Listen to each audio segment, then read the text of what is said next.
Quiero darles la bienvenida a todos una vez más a una nueva enseñanza con respecto a las Escrituras. Y me ha llamado mucho la atención, he estado viendo en redes sociales algunas cosas que son dignas de ponerle mucha atención en Sudamérica y en Centroamérica, e incluso aquí, en este país, en República Dominicana, en países más que todo hispanos. He estado viendo que existen unos movimientos con respecto a la sanidad y se puede ver cómo las personas van a esos eventos buscando un milagro, buscando una sanidad superficial, pero no van buscando lo que en realidad cura el alma. Y se puede ver cómo esos movimientos se llenan las bolsas de dinero con las personas que van buscando esta clase de milagros, pero las Escrituras nos enseñan otro tipo de cosas diferentes con respecto a eso. El solo simple hecho de que seamos sanados de una enfermedad, eso de ninguna manera nos hace salvos. El solo simple hecho de haber sido restituidos de cualquier dolencia o de cualquier enfermedad que nos haya postrado en una cama, eso de ninguna manera nos hace salvos. Solamente es Cristo quien nos hace salvos, solamente Él. Y he estado estudiando un pasaje en las Escrituras, en el libro de Lucas, Lucas 11, Lucas 17, 11 al 19, que dice: yendo Jesús a Jerusalén, pasaba entre Samaria y Galilea, y al entrar en una aldea, le salieron al encuentro 10 hombres leprosos. Hablamos de enfermedades, los cuales se pararon de lejos y alzaron la voz diciendo: Jesús, Maestro, ten misericordia de nosotros. Cuando él los vio, les dijo: id y mostraos a los sacerdotes. Aconteció que mientras iban fueron limpiados. Entonces uno de ellos, viendo que había sido sanado, volvió glorificando a Dios a gran voz y se postró rostro en tierra a sus pies, dándole gracias, y este era samaritano. Respondiendo Jesús dijo: ¿no son 10 los que fueron sanados, los que fueron limpiados? ¿Y los 9 dónde están? No hubo quien volviese y diese gloria a Dios, sino este extranjero. Y le dijo: levántate, vete, tu fe te ha sanado. Lucas 17, 11 al 19. La sanidad milagrosa era una constante realidad en el ministerio del Señor. Mateo 4, 23 señala: y recorrió Jesús toda Galilea, sanando toda enfermedad y toda dolencia en el pueblo. Cuando se difundió su fama por toda Siria y le trajeron todos los que tenían dolencia, los sanó. Versículo 24. En la casa de Pedro en Capernaum trajeron a él a muchos endemoniados, y con la palabra echó fuera a los demonios y sanó a todos los enfermos. Mateo 8:16. Mateo 9:35 relata: recorrió Jesús todas las ciudades y aldeas, enseñando en las sinagogas de ellos y predicando el evangelio del reino y sanando toda enfermedad y toda dolencia.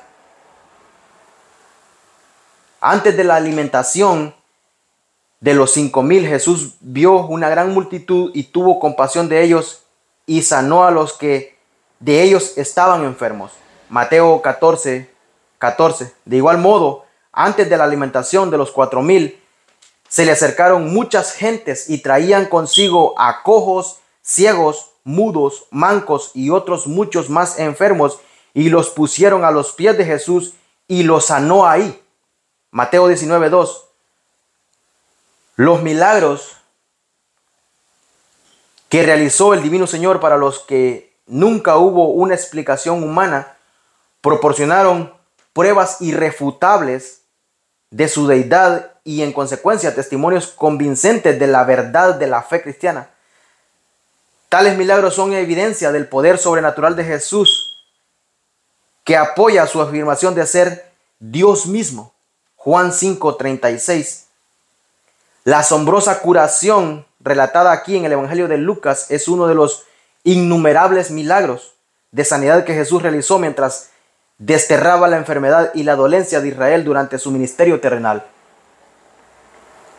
Y en esta ocasión se realizó su último, esta ocasión se realizó en su último viaje a Jerusalén, el cual Lucas ha estado describiendo desde el versículo 51 del capítulo 9. Esta curación es el cuarto de 5 milagros seleccionados y registrados de ese viaje que Lucas fue inspirado a relatar. Los 3 primeros involucraron individuos, mientras que el último involucró a 2 personas. Aunque Lucas solo menciona a una de ellas, este milagro supera con creces a los otros 4. Es una demostración del poder divino que es inconfundible e innegable. La curación simultánea de 10 hombres afligidos con lepra, la enfermedad más temida de esa época, al igual que la contraparte del Antiguo Testamento. Llaga o lepra es un término general para gran cantidad de enfermedades de la piel. La más grave de ellas era la enfermedad de Hansel, que es la lepra como se conoce hoy en día. La lepra es una enfermedad que atacaba la piel, los nervios periféricos, en especial cerca de las muñecas, los codos y las rodillas y las membranas mucosas.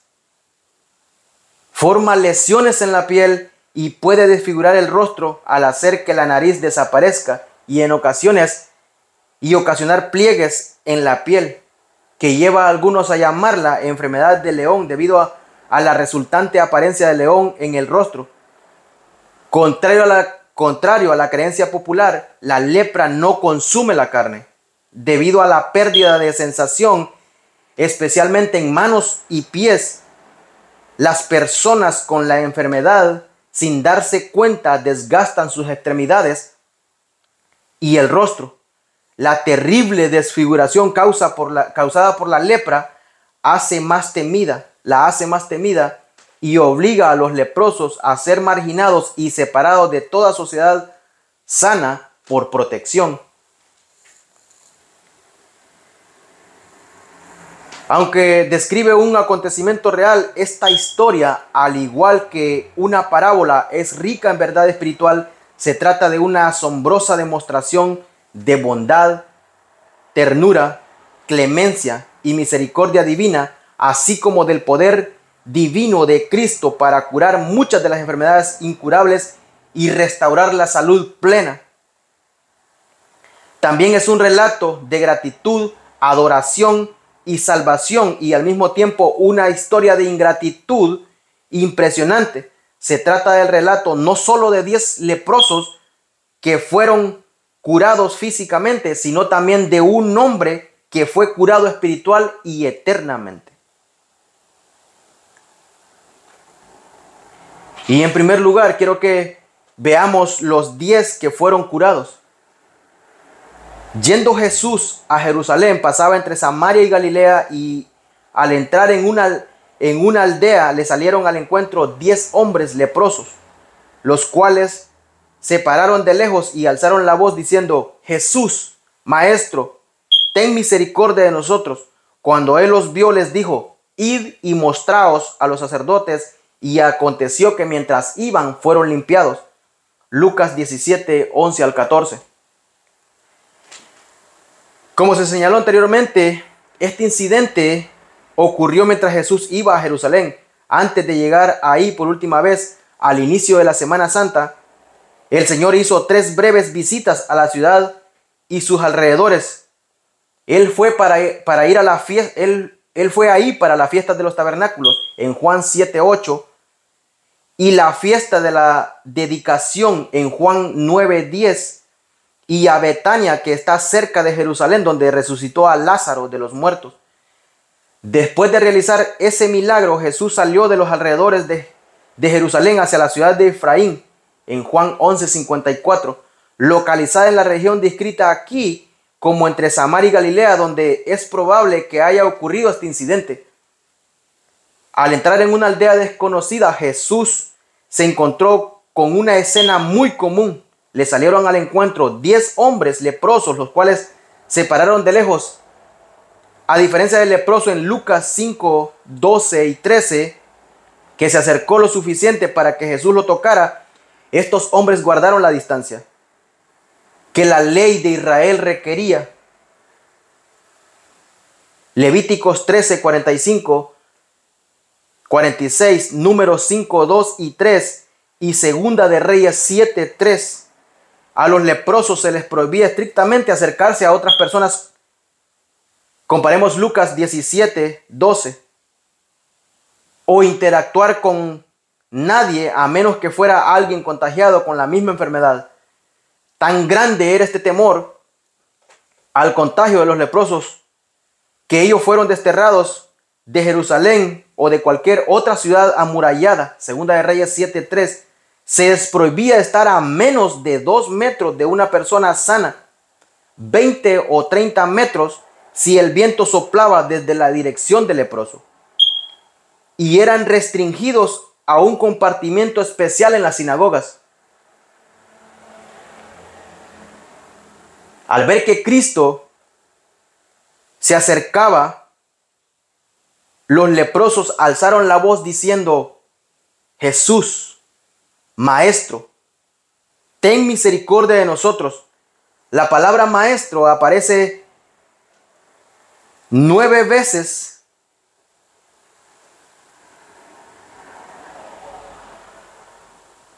la palabra maestro aparece en el Nuevo Testamento solo en el Evangelio de Lucas, siempre refiriéndose al Señor. Y esta es la única ocasión en que el término la usa alguien diferente a sus discípulos. La súplica que hicieron, ten misericordia de nosotros, era una expresión común usada por personas que por piedad y compasión le pedían a Jesús que las curara. La enfermedad que tenían era incurable. La situación en la que se hallaban era desesperada. Sus vidas eran desdichadas. Jesús les ofrecía su única oportunidad de liberación, armándose de toda la esperanzadora fe que tenían. Estos 10 hombres desesperados rogaron al sanador que los curara. Los gritos lastimeros que lanzaban captaron la atención del Señor a distancia. A diferencia del leproso que sanara antes en el Evangelio de Lucas, Jesús no les impuso las manos. Lucas se limita a señalar que mientras ellos iban a mostrarse a los sacerdotes como él les había ordenado, los 10 hombres fueron limpiados. No hubo palabra espectacular y dramática, efectos especiales ni actos teatrales, solo una completa e instantánea limpieza de todo rastro de la condición que les había afectado y disfigurado los cuerpos.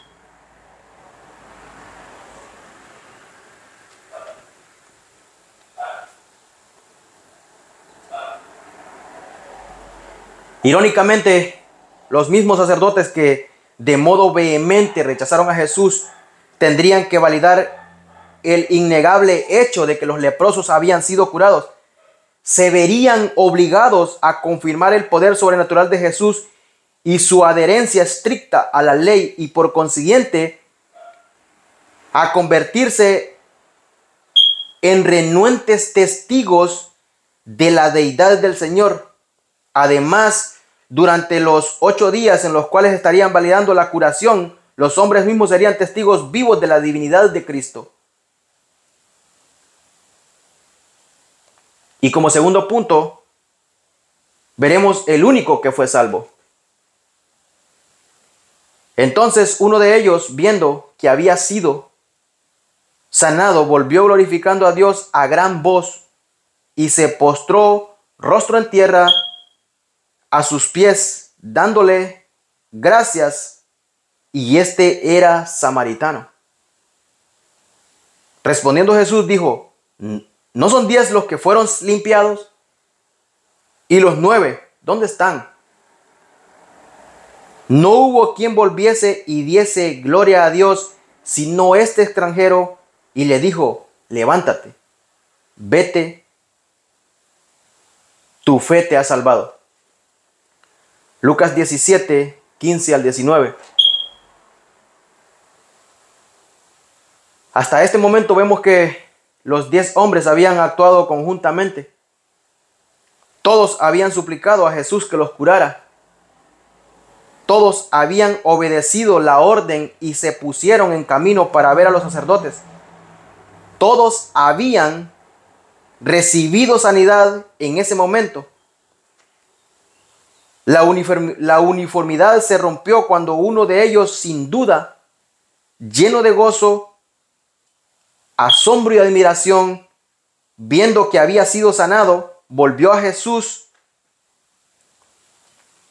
Todos estaban felices ante la perspectiva de regresar a una vida normal con familiares y amigos, pero solo esta alma captó la profunda consecuencia de lo que le había sucedido.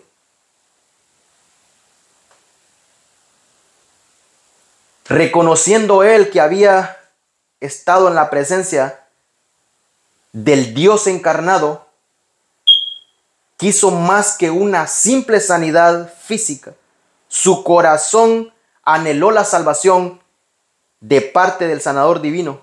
Los judíos sabían que el Antiguo Testamento enseñaba que Dios era principalmente un redentor y salvador. Comparemos Job 19:25, Salmos 19:14, Isaías 41:14, 43:3, 11:14, 45:15, 21, 49:26, 60:16.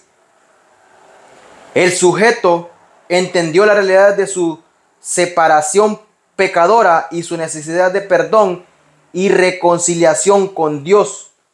Este hombre hizo 3 cosas que revelan el anhelo de su corazón por esa reconciliación. Primera, incapaz de contener su alegría y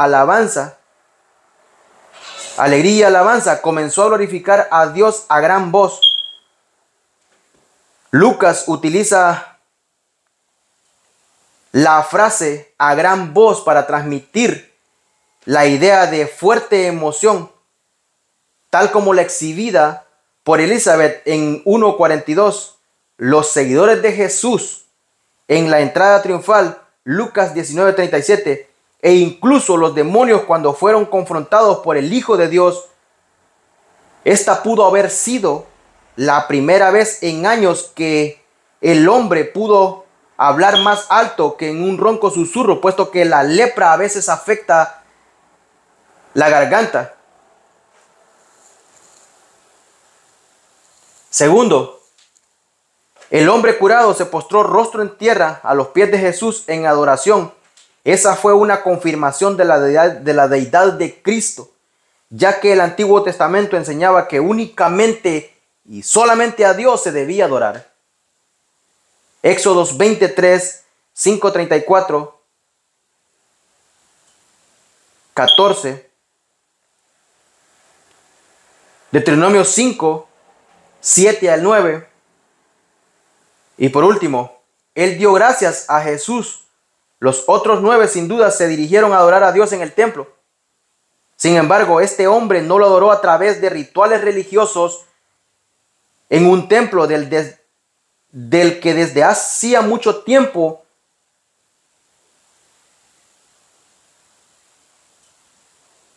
Dios había retirado su gloria.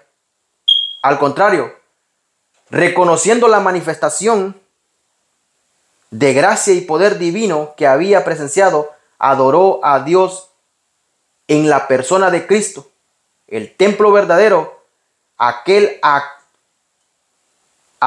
en quien habita corporalmente toda la plenitud de la deidad. Colosenses 2:9.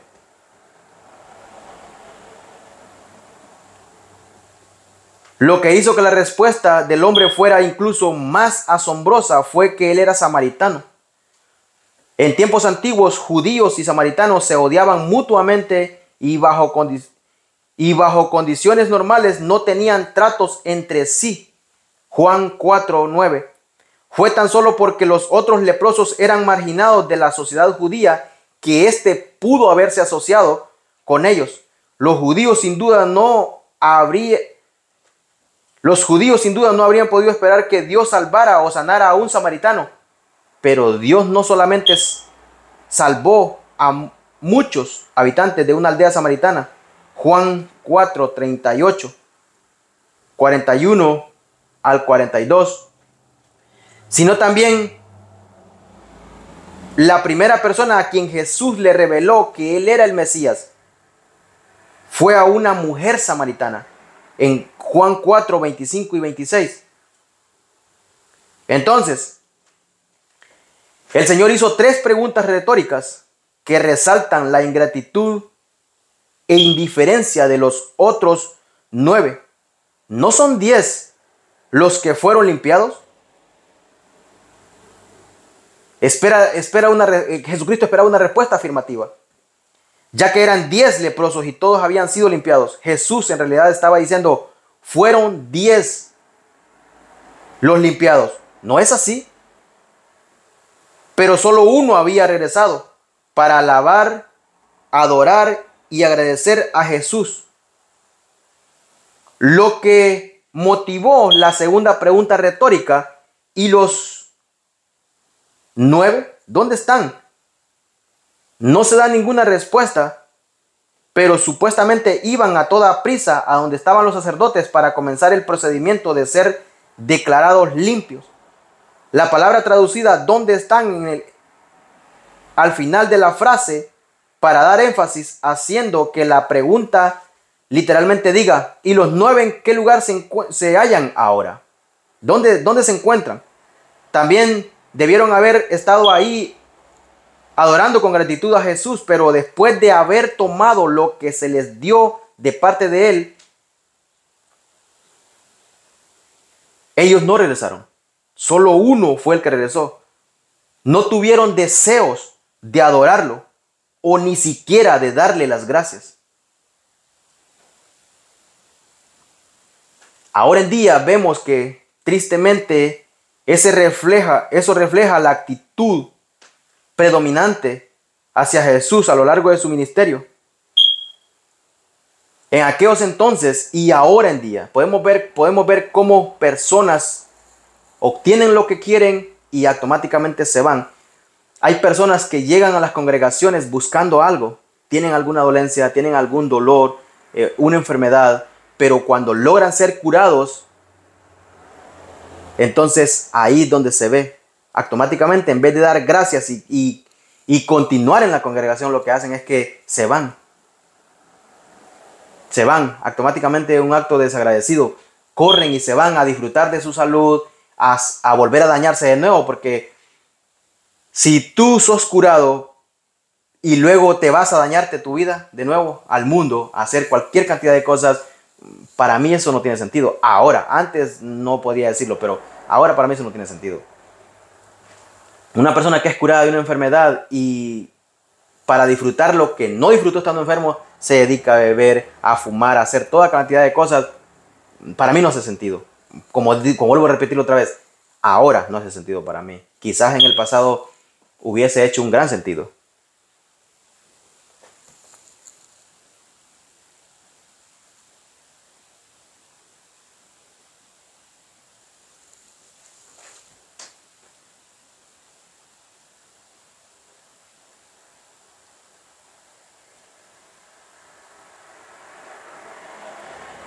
Tristemente eso refleja la actitud predominante hacia Jesús a lo largo de su ministerio, al confiar en la descendencia de Abraham.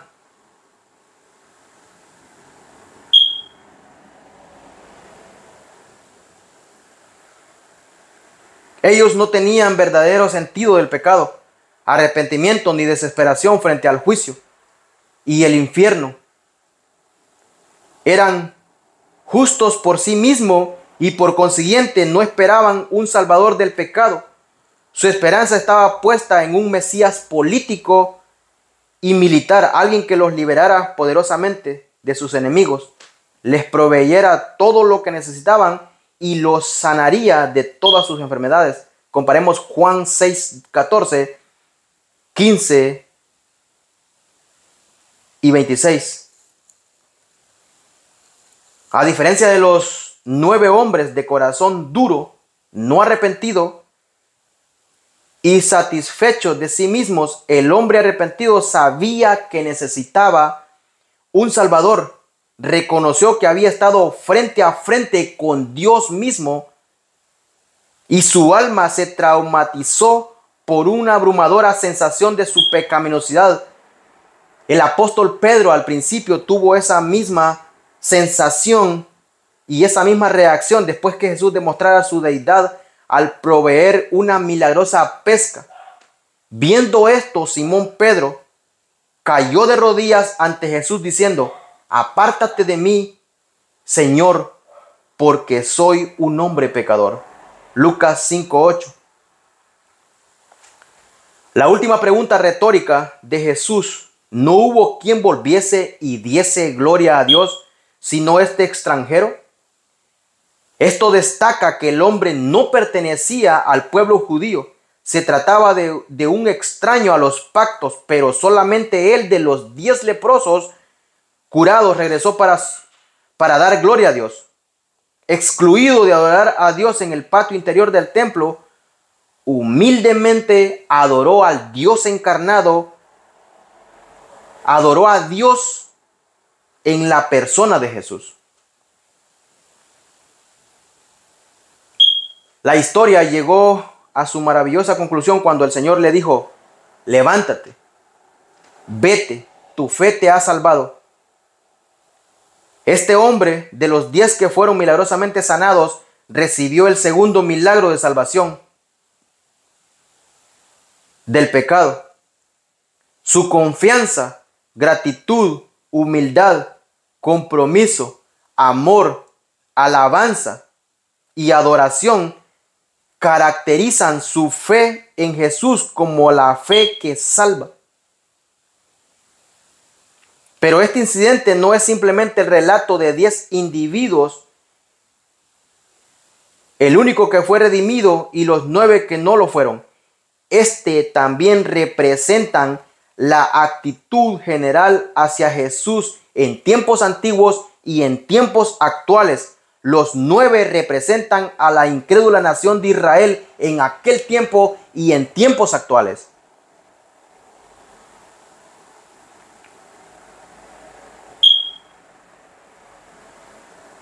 Que solo tuvo un interés superficial en el Hijo de Dios. El pueblo quería lo que podía obtener de él: alimentos, liberación de demonios, rescate de la opresión del gobierno romano, pero se negó a reconocerlo como Dios y adorarlo. Por otra parte, el hombre arrepentido representa al remanente de creyentes entre los pecadores arrepentidos, judíos y no judíos, los de aquella época y las de esta época, y las de todas las épocas, que entrarán al reino de Dios. Mateo 21, 13 al 32. Ambos grupos disfrutaron el beneficio del poder de Jesús y se sumergieron en lo maravilloso de sus enseñanzas y sus milagros, pero la mayoría se contentó con los beneficios superficiales y temporales que pudieron obtener de él. Solo unos pocos se humillaron y le glorificaron como a Dios, le adoraron y desearon que él transformara sus corazones. Todas las personas enfrentan las mismas dos opciones en aquel tiempo, en el tiempo de ahora y durante todos los tiempos. Han sido las mismas, no han habido más opciones, solamente dos. Y estas opciones son: o puedes contentarte con la experiencia, puedes contentarte con experimentar la gracia común de Dios que hace salir su sol sobre malos y buenos y que hace llover sobre justos e injustos, Mateo 5:45, o pueden aceptar a Jesucristo como amo y salvador y clamar en arrepentimiento: Dios, sé propicio a mi pecador. Lucas 18:3. Solamente y solamente, esto es algo muy importante, y solamente los últimos serán justificados, versículo 14, y entrarán en el reino eterno de Dios. Y con esto quiero concluir invitándolos nuevamente a una nueva enseñanza, y espero que tengan un buen fin de semana y que Dios los bendiga.